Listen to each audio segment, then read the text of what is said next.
அனைவருக்கும் வணக்கம். ஸ்ட்ரைட்டாக வீடியோக்குள்ளே போயிடுவோம். நம்ம மாண்புமிகு முதலமைச்சர் அண்ணனுக்கு ஒரு கோரிக்கையோடு நான் உள்ளே வரேன். ஆனால் உங்களுக்காக ரொம்ப கஷ்டப்படுறோம்னே, உங்களுக்காக தான் எல்லாமே பண்ணுறோம். எங்களுக்கும் ஒரு கார் வேணும், வாங்கி கொடுத்துருங்க. மறந்துடாதீங்கண்ணே. ஏன்னா மக்கள் பணத்தில் தானே வாங்கி தர்றீங்க.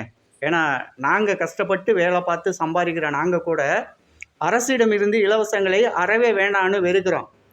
தமிழக அரசு மக்களுக்கான அரசாக இருக்கணும். மக்களோடு மக்களாக நிற்கக்கூடிய வெற்றி தலைவர் மக்கள் வரி பணத்தில் ₹1 செலவு பண்ண மாட்டேன்னு சொல்லிட்டு நமது வெற்றி தலைவர் விஜய் அண்ணா கொள்கையோடு இருக்கார். எம்எல்ஏ பூரா ஏன்னா இப்படி இருக்காங்க? ஏன்னா ஒரு கார் வேணுன்றாரு, நடந்து வர முடியலைன்னு ஏதோ ஒரு கஷ்டத்தில் இருக்க ஒரு எம்எல்ஏ கேட்குறாரு. அதை பரிசீலனை பண்ணுறீங்க, ஓகே அவருக்கு வாங்கி கொடுக்கணுன்றீங்க. ஒருவேளை அவரால் முடியலை அப்படின்னு நினைக்கலாம். ஆனால் இன்றைக்கி சட்டமன்றத்தில் இருக்கக்கூடிய எம்எல்ஏக்கள் 234 பேரில் சத்தியமாக சொல்கிறேன், ஒரு 10 பேர் தானே வசதி இல்லாதவங்க இருப்பாங்க. அதுவும் நம்ம கட்சியில் இருக்கவங்க. அவங்களுக்கு மட்டும் வாங்கி கொடுத்தா பத்தாதா? இந்த 2 பேர்கிட்ட என்ன குறை இருக்குது? அது என்னென்னா, ஆசை யாரை தான் விடும், யாரையும் விடாதுடா அப்படின்னு நினைக்கிற மாதிரி தான் நம்ம கட்சியிலும் இருக்காங்களா அப்படின்னு தான் கேட்க தோணுது. நம்ம ஃபாலோவர்ஸ் நீங்களும் உங்கள் கருத்துக்களை கமெண்ட் பாக்ஸில் சொல்லுங்கள். இன்றைக்கி நீங்கள் ₹1700 கோடி செலவழித்து இந்த கார் திட்டத்தை மக்களுக்கு செய்ய போகிறீங்க. சராசரி ஒரு மாதத்துக்கு இவ்வளோ, அதாவது 234 எம்எல்ஏக்களுக்கும் மாதம் ₹1,00,000 ஒரு எம்எல்ஏக்கு அப்படின்ற கணக்கில் 234, அதாவது 2,34,00,000 மாதம் அனாமத்தாக செலவு பண்ண போகிறீங்க. விவசாயிகளுக்கு கொடுத்தா என்னண்ணே? விவசாயிகள் ரொம்ப கஷ்டப்படுறாங்க.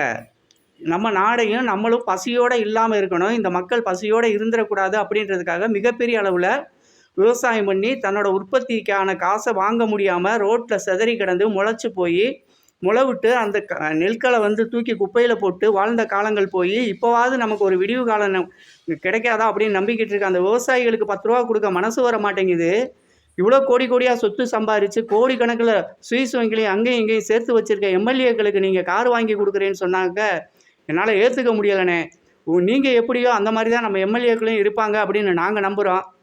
அது எப்படி நான் வாய் கூசாமல் இலவசம் எனக்கு ஒன்று கொடுங்க அப்படின்னு கேட்க தோணுது இந்த எம்எல்ஏக்களுக்குன்னு தெரில. நடந்து ஓட்டு கேட்க வரும்போது உங்களோட இருப்போம், உங்களுக்கானவங்களாக இருப்போம், உங்களுக்கு என்ன வேணுமோ நல்லது செய்வோம், நீங்கள் எங்களை எப்போவுமே நாங்கள் உங்களோட ஒருத்தனாக எங்களை பாருங்கள், உங்கள் வீட்டில் ஒருத்தனாக இருப்போம் அப்படின்னு வாயில் வந்ததெல்லாம் போட்டு இப்போ கடைசியில் வாக்கரிசி போடுற மாதிரியான செயலை எம்எல்ஏக்கள் செய்கிறாங்க. அப்படின்னா அந்த பணம் எங்களோட வரி பணம். இதை கேட்குறதுக்கு எனக்கும் உரிமை இருக்குது. கேட்குறது தப்பு அப்படின்னு நம்ம தமிழக வெற்றி கழகத்தை சேர்ந்த உறவுகள் என் மேலே கோவப்பட்டீங்கன்னா தயவுசெய்து கமெண்ட் பாக்ஸில் நீங்கள் கோவப்படுங்க, நான் பதில் தர்றேன். அதையும் எடுத்து நான் வீடியோ போடுவேன். இன்றைக்கி இந்த ₹1700 கோடி ஒரு வருஷத்துக்கு செலவாகும். அந்த காசை ஏன் விவசாயிகளுக்கு கொடுக்கக்கூடாது? ஏன் அணைகள் கட்டக்கூடாது? இன்றைக்கி தமிழ்நாட்டில் வீணாக போகிற தண்ணி, கடலில் கலக்கக்கூடிய அந்த தண்ணியை அணை கட்டி அங்கங்கே நிப்பாட்டி வச்சு அந்த விவசாயிகளுக்கு தேவையான டைமில் திருப்பி விட்டால் இன்றைக்கி கர்நாடகாவில் போய் நம்ம கையேந்த வேண்டிய அவசியமே இருக்காது.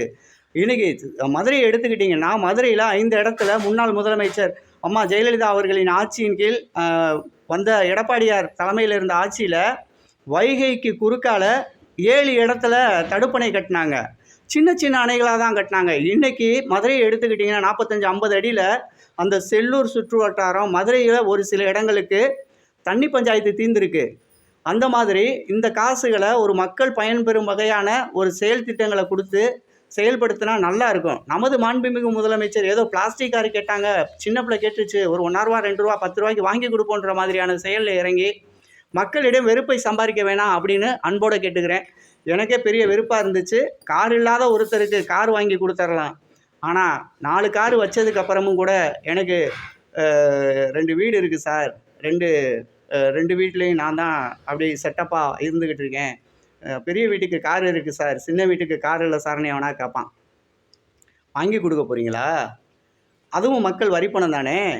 முதலமைச்சர் அவர்கள் மட்டும் மக்களோட வரிப்பணத்தை தொடமாட்டேன், அப்படி மக்கள் வரிப்பணத்தை தொட்டவனை விடமாட்டேன், இனிமே தொட போகிறவனையும் நான் சும்மா விடமாட்டேன், ஏற்கனவே தொட்டவனையும் நான் விடமாட்டேன் அப்படின்னு வசனம் பேசிகிட்டு இருக்கோம். மக்கள் வரிப்பணத்தில் தான் கார் வாங்கி கொடுக்க போகிறீங்க. மக்கள் வரிப்பணத்தை எடுத்து மக்களுக்கு செலவு பண்ணுங்கள். இது மக்களுக்கான ஆட்சி அப்படின்னு நம்பிக்கிட்டு இருக்கோம். உங்களுக்கு எதிராகவே பேச வச்சிடாதீங்க அப்படின்னு மக்கள் பேசிக்கிட்டு இருக்காங்க. அண்ணே எனக்கெல்லாம் ரொம்ப வருத்தமாக இருந்துச்சு. அது போட்டு விடுங்க, கர்மா. காசு இல்லாதவன் கேட்கலாம், அது எப்படிண்ணே ஓசினோடனே எனக்கு ஒன்று, என் சித்தப்பாவுக்கு ஒன்று பேர் எழுதி வச்சுக்கோங்கன்னு சொன்ன மாதிரி இருந்துச்சு எம்எல்ஏ கேட்டது. அதை நான் வரவேற்கலை, மிகப்பெரிய அளவில் கடுமையாக எதிர்க்கிறேன். இப்படி ஒரு திட்டத்தை நீங்கள் செயல்படுத்தி எம்எல்ஏக்களுக்கு கார் வாங்கி கொடுத்தீங்க அப்படின்னா வர்ற இடைத்தேர்தலில் மிகப்பெரிய தோல்வியை நம்மளே சந்திக்க வேண்டியிருக்கும். அதை அப்படியே போட்டோம். அடுத்து வர்றேன். இன்றைக்கி 5 அதாவது மாநிலத்தோட முதலமைச்சர்களோட மாநாடு நடந்துக்கிட்டு இருக்கு. அந்த மாநாட்டில் நேற்றே அமித்ஷா அவர்கள் வந்து கலந்துக்கிட்டாங்க. நமது வெற்றி தலைவர் விஜய் அண்ணா அவர்கள் வரவேற்பு கொடுத்து அவர்களோட இரவு உணவு அருந்தி இவர் தான் உணவு கொண்டு போய் வீட்டிலேருந்து கொடுத்த மாதிரி தெரியுது. மிகப்பெரிய அளவில் உபசரணைலாம் பண்ணி ரொம்ப நெருக்கமான ஒரு உறவையும் நெருக்கமான பங்களிப்பையும் காட்டி வெற்றி தலைவர் விஜய் அண்ணா அவர்கள் நடந்துக்கிட்ட விதம் பார்க்குறதுக்கு சிறப்பாக இருந்துச்சு.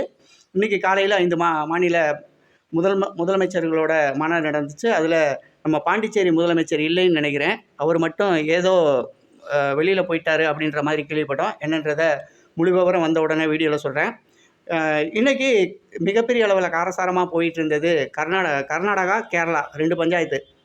இவங்க 2 பேருமே கேரளா முன் வச்ச கோரிக்கை என்னன்னாக்கா, ஐயா கனிம வளங்களை நிப்பாட்டி விட்டாங்க, எங்கள் ஊருக்குள்ளே கட்டடம் ஒன்றுமே கட்ட முடியலை, அதை கொஞ்சம் பேசி தீர்த்து விட்டுருங்க அப்படின்னு சொல்லியிருப்பாங்க போல இருக்குது. 2வது நம்மளோட மேகதாது அணை கட்டுற விஷயந்தான் பெரிய அளவில் விஸ்வரூபம் எடுத்திருக்கு.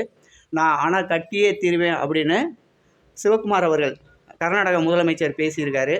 நம்ம முதலமைச்சர் கட்டவே முடியாது, அதுக்கு நாங்கள் ஒரு துளி கூட அனுமதிக்க மாட்டோம் அப்படின்ட்டு நம்ம தலைவரை மூஞ்சில் அடித்த மாதிரி, அதாவது முகத்துக்கு நேராக ஃபேஸ் டு ஃபேஸ் 3 பேருக்கு முன்னால் நீங்கள் கட்டவே முடியாது, அப்படி கட்டணும்னு நினச்சிங்கன்னா நாங்கள் விடவே மாட்டோம் அப்படின்றத சொல்லியிருக்காரு. இந்த துணிச்சல் ஏற்கனவே எந்த முதலமைச்சருக்கு இருந்துச்சு, இப்படி ஒரு இடத்துல கேட்க முடியுமா அப்படின்ற மாதிரி தான் நமக்கு தோணுச்சு. அதோட விவரங்கள் இனி வரும் நேரங்களில் நீங்கள் செய்தி சேனல்களில் பார்க்கலாம். நம்ம சொல்கிறது பொய் அப்படின்லாம் நீங்கள் நினச்சிடாதீங்க. உண்மையிலே நேருக்கு நேராக மூஞ்சில் அடித்தப்பாலாக கேட்டிருக்காரு. ஆனால் டிகே சிவகுமார் அவர்கள் நாங்கள் அணை கட்டியே தீருவோம் அப்படின்றத சொல்லியிருக்காரு. இதோட உள்கூத்து எப்படி அப்படின்னா, கர்நாடகா அப்படிங்கிறது இந்த காவிரி பஞ்சாயத்தை வச்சு ஆட்சி நடத்திட்டு இருக்காங்க. இது எப்படி இதுக்கு முன்னால் நம்ம தமிழகத்தில் திமுகவும் அதிமுகவும் இந்தி எதிர்ப்பு போராட்டம், கர்நாடகா காவேரி இப்படி பஞ்சாயத்துகளை வச்சு மக்களை குழப்பி விட்டு ஒரு சூடாகவே நம்மளை பூரா எப்பவும் பார்த்தாலும் அப்படியே கொந்தளிப்புலேயே வச்சுருக்கணும்டா, இவங்களை அப்படியே ஆஃப் பண்ணிட்டோம்னா நம்ம தோற்று போயிடுவோன்ற மாதிரி வச்சுருந்தாங்களோ, அந்த மாதிரி தான் இன்றைக்கி கர்நாடகா அங்கே இருக்கும் மக்களையும் இந்த மாதிரி சூடேற்றி, ரத்தத்தை சூடேற்றி, மொழி பிரச்சனையை கொண்டுட்டு வந்து, இனப்பிரச்சனையை கொண்டுட்டு வந்து, இந்த காவேரி அப்படிங்கிறது நமக்கு மட்டும் சொந்தம், ஆமாம் இவங்க அப்பன் வீட்டு சொத்தம், இவங்க அப்பன் வீட்டு சொத்து, அது இயற்கை கொடுத்த வரம், அதை நீ இல்லை நான் இல்லை, அணை போட்டு தடுத்தாலும் தடுக்க முடியாத ஒன்று, 1 மாதம் தண்ணியை திறக்காத அப்படின்னு சொல்லி விட்டோம்னா நாடு அழிஞ்சு போகும். கர்நாடகா அப்படின்ற ஒரு நாட்டை இயற்கை அழிச்சிட்டு போயிடும். அப்பேற்பட்ட சூழ்நிலையில் நீங்கள் இவ்வளோ பெரிய வீரவசனம் பேசிட்டு தமிழக மக்களுக்கு எதிர்ப்பாகவும், மக்கள் பூராமே ஒற்றுமையாக தான் இருக்கும். அதை தெரிஞ்சுக்கங்க. 2 அதாவது கர்நாடக முதலமைச்சர்களாக இதுக்கு முன்னால் இருந்தவங்களும் சரி, இப்போ இருக்கவங்களும் சரி, நம்ம தமிழ்நாட்டை ஆண்டுக்கிட்டு இருந்த முன்னாள் முதலமைச்சர்களும் சரி, இனிமேல் ஆள போகிறோம்னு சொல்லி துடிச்சிக்கிட்டு இருக்கவங்களும் சரி, நல்லா தெரிஞ்சுக்கங்க. மக்கள் தெளிவாக இருக்கும், இவங்க பூரா நம்மளை ஏமாத்துறாங்க அப்படின்னு.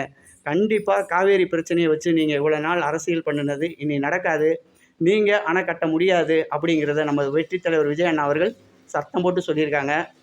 அதை விட இன்னொரு பெரிய விஷயம் நம்ம எடுத்து பேசியே ஆகணும். இன்றைக்கி காவல்துறை அப்படிங்கிறது நமக்கான வரம். நம்மை காவல் காத்து நமக்கான நல்லது கெட்டதில் நின்று நல்ல விஷயங்களை, அதாவது 99 பேரில் ஒருத்தர் மட்டும் குற்றவாளியாவோ தவறு செய்வராவோ இருக்கலாம், அது இயற்கை, அது இருக்க தானே செய்வாங்க. அப்படி இருக்கும்போது எல்லா காவல்துறையுமே நம்ம குற்றம் சொல்லிடவும் முடியாது, குற்றவாளியாக பார்க்கவும் முடியாது. குற்றவாளிகளை தண்டித்து அந்த குற்றம் நடக்காமல் தடுக்கிறது வரைக்கும் காவல்துறையின் பங்களிப்பு. அப்பேற்பட்ட காவல்துறைகள் மீது இன்றைக்கி பொதுமக்கள் சரி, பொது வெளியிலையும் சரி கை நீட்டிட்டு போகிறத நான் வன்மையாக கண்டிக்கிறேன். அவங்களுக்கு ஒரு இழுக்கை ஏற்படுத்துகிறோம், நம்ம கையை நீட்டிட்டோம் அப்படின்னு நீங்கள் நினச்சிங்கன்னா காவல்துறை உங்களை சும்மா விடாது. காவல்துறைக்கும் காவல்துறை அதிகாரிகளுக்கும் நம்ம மிகப்பெரிய அளவில் மரியாதை கொடுக்கணும் அப்படின்றத நீங்கள் யோசிச்சு செய்யுங்க. நீ தப்பு பண்ணாத வரைக்கும் உன்னை காவல்துறையினர் வந்து ஏதாவது கேட்க போகிறாங்களா? நீ குற்றவாளி அப்படின்ற இடத்த நீ தொடாத வரைக்கும் உன்னை அவங்க ஏதாவது சீண்ட போகிறாங்களா? உன்னால் அங்கே ஒரு பிரச்சனை வரப்போகுதுன்னு தெரிஞ்சோன்னா காவல்துறை அங்கே வர்றாங்க, அந்த பிரச்சனையை தீர்த்து வைக்கிறாங்க.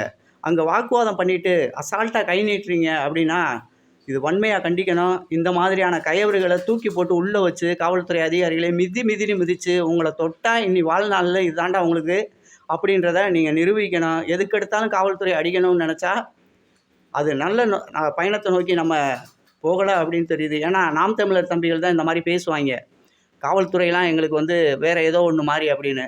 அந்த மாதிரியான ஒரு சம்பவம் தான் இப்போ நடந்துக்கிட்டு இருக்கு. திமுககாரங்க சுத்தமாக காவல்துறையை மதிக்கவே மாட்டாங்க. ஏன்னா அவங்களுக்கு காசு நாங்கள் தான் உனக்கு கொடுக்குறோம்ல அப்படின்னு சொல்லி பச்சையாக ரோட்டில் நின்று பேசிக்கிட்டு இருக்காங்க. ஆனால் தமிழக வெற்றி கழகத்தை சேர்ந்தவங்களும் பொதுமக்களும் காவல்துறையை மதிக்கிறோம். இன்றைக்கி பெண்களுக்கான சிறப்பு காவல் அதிரடிப்படை அப்படின்றத உருவாக்கி கொடுத்துருக்கோம். பெண்களுக்கு மிகப்பெரிய அளவில் பாதுகாப்பாக அவங்க வழங்கிக்கிட்டு இருக்காங்க. இவ்வளவு செஞ்சுக்கிட்டு இருக்க நமது வெற்றி தலைவரின் ஆட்சியின் கீழ் காவல்துறை மீது கை வைத்தாலும் வெற்றி தலைவர் விஜய் அண்ணா கேட்பாரு அப்படின்றத சொல்லிட்டு அடுத்த வீடியோவில் சந்திப்போம். நன்றி, வணக்கம்.